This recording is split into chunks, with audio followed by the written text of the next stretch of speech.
आज पढ़ेंगे हम लोग लम्प्ड हीट एनालिसिस के बारे में। ठीक है, इसी लम्प्ड हीट एनालिसिस को हम लोग ट्रांजिएंट कंडक्शन भी बोलते हैं, ट्रांजिएंट कंडक्शन। ठीक है, तो ये होता क्या है उसके पहले जानते हैं।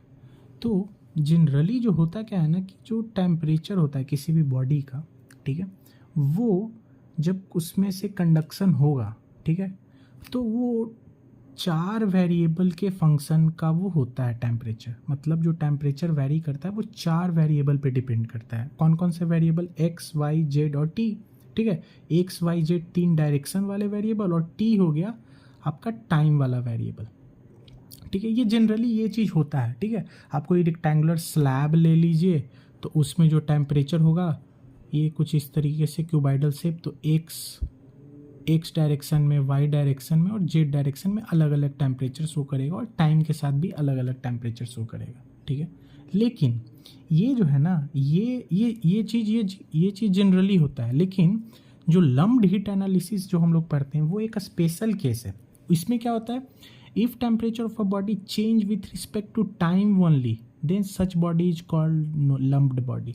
मतलब कि ऐसा बॉडी जिसमें जो टेम्परेचर का चेंज हो ना वो सिर्फ टाइम के रिस्पेक्ट में हो, एक्स, वाई, जेड के रिस्पेक्ट में ना हो। मतलब if this is our lumped body तो इसमें आप किसी भी डायरेक्शन में चले जाएं, एक्स, वाई, जेड टेम्परेचर आपको सेम मिलेगा।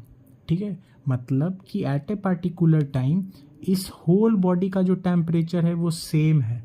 अगर हम लोग टेम्परेचर बोल रहे हैं 300 डिग्री सेल्सियस, इसका मतलब कि पूरे बॉडी के अंदर बाहर जितने भी हैं, ठीक है, वो सारे का टेम्परेचर 300 है। एक्स, वाई, जेड ये 3 जो कार्टेशियन डायरेक्शन है ना, इन पे डिपेंड नहीं करता है टेम्परेचर, सिर्फ टाइम पे डिपेंड करेगा। हाँ, समय के साथ घटेगा बढ़ेगा टेम्परेचर, हो सकता है कुछ देर बाद इसको रूम में छोड़ने के कुछ देर बाद आइएगा तो टेम्परेचर में भी हो जाए 150 डिग्री सेल्सियस, तो टाइम पे डिपेंड होता है। अच्छा, थोड़ी देर बाद जब 150 डिग्री सेल्सियस होगा उस समय भी पूरे बॉडी का टेम्परेचर 150 होगा। ठीक है, ऐसा नहीं कि बाहर में ठंडा है कम टेम्परेचर और इसके सेंटर पे, इस बॉडी के सेंटर पे ज़्यादा टेम्परेचर, ऐसा नहीं, पूरे बॉडी का सेम टेम्परेचर, तो उसको बोलेंगे लम्प्ड ही बॉडी। अच्छा, ये लम्प्ड बॉडी होता कैसे है, मतलब क्या क्राइटेरिया है कि कोई बॉडी लम्प्ड बॉडी के जैसा बिहेव करेगा, तो हाउ कैसे हो जाता है। तो इसके लिए क्या है ना कि for that body internal resistance is negligible. इसका जो इंटरनल रेजिस्टेंस होता है, जो कि हम लोग इंटरनल रेजिस्टेंस को L/K या कंडक्टिव रेजिस्टेंस जिसको बोले, इंटरनल रेजिस्टेंस बोलिए या फिर कंडक्टिव रेजिस्टेंस, तो ये चीज़ जो होता है ना कंडक्टिव रेजिस्टेंस, ये L/K जो कि कंडक्शन में पढ़े होंगे, ये नेग्लिजिबल हो जाता है। तो ये रेजिस्टेंस नेग्लिजिबल हो जाता है, इसीलिए कोई टेम्परेचर डिफरेंस नहीं होता अंदर बाहर में, सेम टेम्परेचर होता है। ठीक है, फिर कि किस बॉडी को बोलेंगे कि वो लम्प्ड बॉडी है, तो स्मॉल बॉडी, छोटा छोटा बॉडी। ठीक है, जैसे कांच का जो गोली होता है ना, कंचा, उस शेप का कोई मेटल बॉडी है, और उसमें क्या होगा ना कि उसका थर्मल कंडक्टिविटी यानी के बहुत ज़्यादा होगा और हीट ट्रांसफ़र कॉफिशिएंट मतलब H जो होगा वो बहुत कम हो। ठीक है, तो वैसे बॉडी सेटिस्फाई करते हैं लम्प्ड बॉडी के कंडीशन को। ठीक है, अच्छा, आगे पढ़ने से पहले ज़रा ये देख लेते हैं कि बायोट नंबर नाम का एक चीज़ होता है जो कि इंपॉर्टेंट होता है समझने की। बायोट नंबर क्या होता है, तो बायोट नंबर एक नॉन डायमेंशनल नंबर है जो कि इंटरनल रेजिस्टेंस और कन्वेक्टिव रेजिस्टेंस, ठीक है, या इन दोनों का रेशियो होता है। तो इंटरनल रेजिस्टेंस को कैसे लिख सकते हैं, LC/K, where LC represent characteristic length, और कन्वेक्टिव रेजिस्टेंस को 1/HA लिखते हैं। इसमें से A को कैंसिल कर दीजिएगा तो HLC/K ये मेरा बायोट नंबर का फॉर्मूला हो जाता है। ठीक है, सिमिलर ही फॉर्मूला होता है आपका नसेल्ट नंबर के लिए भी, लेकिन वहाँ पे जो दो रेशियो लेते हैं वो डिफरेंट लेते हैं। ठीक है, वो जब नसेल्ट नंबर का बात करेंगे तो वो देखेंगे। तो लम्प्ड बॉडी के लिए बायोट नंबर एक पढ़ना होता है जिसमें बायोट नंबर इसके बराबर होता है। ठीक है, अच्छा, बायोट नंबर का कौन सा वैल्यू है जिसके लिए लम्प्ड बॉडी एनालिसिस जो कर रहे हैं हम लोग वो वैलिड हो, तो बायोट नंबर जो होना चाहिए वो 0.1 से छोटा होना चाहिए। ठीक है, यदि किसी का बायोट नंबर आया 0.19 तो क्या हम लोग लम्प्ड बॉडी इसको मानेंगे, तो नहीं।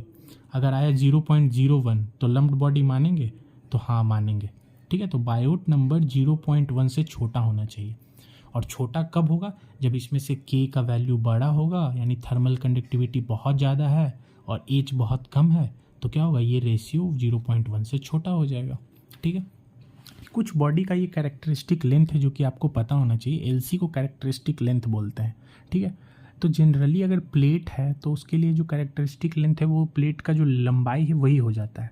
लेकिन अगर कोई डिफरेंट शेप का बॉडी है, जस्ट लाइक प्लेन वॉल, ठीक है, तो प्लेन वॉल है, अगर उसका थिकनेस इस तरीके का मेरा प्लेन वॉल है जिसका थिकनेस जो है ना वो 2L के बराबर है, तो अगर इसमें कैरेक्टरिस्टिक लेंथ निकालेंगे ना तो वॉल्यूम बाई एरिया वो कीजिएगा तो कैरेक्टरिस्टिक लेंथ L आएगा। सिलेंडर के लिए कैरेक्टरिस्टिक लेंथ R/2, यानी जितना उसका रेडियस होता है उसका R/2 होता है। स्फेयर के लिए कैरेक्टरिस्टिक लेंथ वॉल्यूम बटे एरिया से निकालिएगा तो R/3 आएगा। तो these are the formula for characteristic length.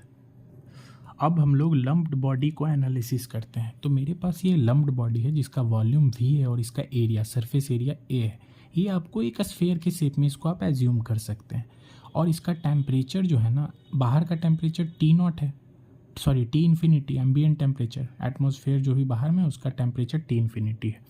और time T is equal to 0 पे, मतलब जब से हम इसको एनालाइज कर रहे हैं स्टार्टिंग का टेम्परेचर T0 है। ठीक है, और ये बहुत ज़्यादा है, मान के चलिए ये T0 है ना, यहाँ पे ये मान के चलिए कि जो T0 है वो ग्रेटर देन है T इन्फिनिटी से, मतलब ज़्यादा टेम्परेचर है, एज्यूम करना है आपको, मतलब बॉडी ज़्यादा गर्म है। ठीक है, तो क्या होगा कि इससे हीट क्या होगा, निकलेगा। वो हीट जो निकलेगा उसको हम ये कैसे लिख सकते हैं, HA डेल्टा T, यानी HA T minus T infinity. ठीक है, ये हम T यहाँ पे होना चाहिए T0 माइनस T इन्फिनिटी, लेकिन हम जनरल केस ले रहे हैं कि किसी एक टेम्परेचर पे, तो T माइनस T इन्फिनिटी। और इस बॉडी से हीट क्या होगा, निकलेगा, तो इस बॉडी का जो इंटरनल एनर्जी है वो क्या होगा, डिक्रीज होगा, जाहिर सी बात है। तो उसको, इस इंटरनल एनर्जी को लिख सकते हैं ना mCp डेल्टा T, और डिक्रीज हो रहा है internal energy, that's why we put minus sign. अब इसी Q को HA T minus T infinity, और ये मास को जो है ना हम लोग, density is equal to mass per unit volume, तो यहाँ से मास पर यूनिट वॉल्यूम को कैसे लिख सकते हैं, मास फ्लो रेट को डेंसिटी इनटू वॉल्यूम। तो इस मास को चेंज करके रो V लिख दिया, where rho is the density, V is the volume, और CP dt/dt ये लिख दिया। अब इन दोनों इक्वेशन को थोड़ा सा अरेंज करेंगे, कैसे, ये HA T minus T infinity है और ये minus rho V CP dt/dt है। तो इस ये ऊपर वाला जो कैपिटल T है वो टेम्परेचर और नीचे वाला टाइम, तो इस टेम्परेचर के नीचे T माइनस T इन्फिनिटी को ले आएंगे और माइनस, और ये रो भी CP dt को इस साइड ले आएंगे, तो ये मेरे पास आ जाएगा कुछ इस तरीके का। अब इसको क्या करेंगे ना, हम इंटीग्रेट कर देंगे बोथ साइड। तो जब हम इसको इंटीग्रेट करेंगे बोथ साइड तो ये क्या हो जाएगा, ln T minus T infinity, और ये माइनस HA रो भी CP T dt का T, और प्लस एक कांस्टेंट आ जाएगा। और ये कांस्टेंट हम लोग बाउंड्री कंडीशन से निकाल लेंगे। बाउंड्री कंडीशन क्या है मेरे पास, क्या T is equal to T0, time T is equal to 0 पे टेम्परेचर जो है वो कितना है T0, तो time T is equal to 0 put करेंगे तो C1 का वैल्यू कितना आ जाएगा, ln T0 minus T infinity, और इसी C1 का वैल्यू इस फर्स्ट इक्वेशन में पुट कर देंगे तो मेरे पास कुछ इस तरीके से आएगा, ln T minus T infinity T0 minus T infinity is equal to minus HA rho V CP T। ये और ये T क्या है, ये टाइम है। ठीक है, अच्छा, इसी अगर ln को हम लोग उस साइड भेज दें तो इधर क्या बचेगा, T minus T infinity T0 minus T infinity, और ये ln उधर जाके एक्सपोनेंशियल फंक्शन बन जाएगा, तो E का पावर कितना हो जाएगा, minus HA rho V CP into T। और यही मेरा फाइनल कंक्लूजन होता है लम्प्ड बॉडी का। ठीक है, इसमें से आपको कोई एक पार्टिकुलर टेम्परेचर पे निकालना होगा, पर्टिकुलर टाइम पे, कि after 5 minute, after 30 second body का क्या टेम्परेचर होगा। इनिशियल और एम्बिएंट दे दिए रहेंगे, तो इनिशियल एम्बिएंट पुट कर दीजिए, और किस टाइम के बाद निकालना है, 30 सेकेंड के बाद निकालना है, तो वहाँ से T आप निकाल दीजिएगा, यहाँ पे T क्या पुट कीजिएगा, 30 सेकेंड। ठीक है, और ये 6 रो V CP ये सब दिया हो रहेगा। तो ये आपको इंपॉर्टेंट फार्मूला याद रखना, जो कि गेट में बहुत सारे क्वेश्चन इससे रिलेटेड पूछे हैं। ठीक है, तो thank you for watching. Video पसंद आए तो लाइक कीजिएगा। Thank you.